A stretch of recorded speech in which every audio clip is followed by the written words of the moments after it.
இப்போ வந்து ஆஸ்திரேலியா வந்து ஊருக்கு வந்து கிளம்பிடுவாங்க ஆஸ்திரேலியாவுக்கு, சரிங்களா? ஸ்டீவன் ஸ்மித்தை எதுக்கு தான் வர சொன்னாங்கன்னு தெரியல. அவர் வந்து ஜிம்பாப்வே மேட்ச்ல விளையாண்டுருந்தா கண்டிப்பாக ஜெயிச்சிருக்கலாம். அந்த மேட்ச்லையும் பார்ட்டிசிபேட் பண்ணல, ஸ்ரீலங்கா மேட்ச்லையும் வந்து பார்ட்டிசிபேட் பண்ணல. அதனால வந்து அவர் வந்து வேஸ்ட்டு தான். ஸ்ரீலங்கா மேட்ச்சில் வந்து விளையாடுற பிளேயருக்கு தண்ணி எடுத்து கொடுத்துட்டு இருந்தாரு. இதுக்கு தான் வந்து ஆஸ்திரேலியாவிலேருந்து அவசரமாக ஒரு ஃப்ளைட் டிக்கெட் போட்டு கூட்டு வந்தாங்களான்னு தெரில. ஆஸ்திரேலியா டிஸ்குவாலிஃபிகேஷன் ஆகிட்டாங்க. இருந்தாலும் நெக்ஸ்ட் வீக் வந்து நான் சென்னைக்கு போயிட்டு இந்தியா ஜிம்பாப்வே மேட்ச் தான் பார்க்க போகிறேன். நமக்கு கிரிக்கெட்டில் இந்தியா டீம் பிடிக்காது, கிரிக்கெட்டில் மட்டும்.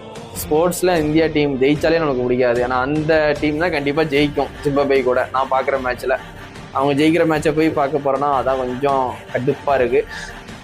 கூட இந்தியா கூட ஸ்ரீலங்காவோ சவுத் ஆஃப்ரிக்காவோ ஒரு பெரிய டீம் விளாண்டாவது நம்ம போகும்போது கொஞ்சம் ஆப்போசிட் டீமுக்கு கொஞ்சம் சப்போர்ட் பண்ணி பார்க்க நல்லாயிருக்கும். ஜிம்பாப்வே டீமை ஈஸியாக அடிச்சிருவாங்க.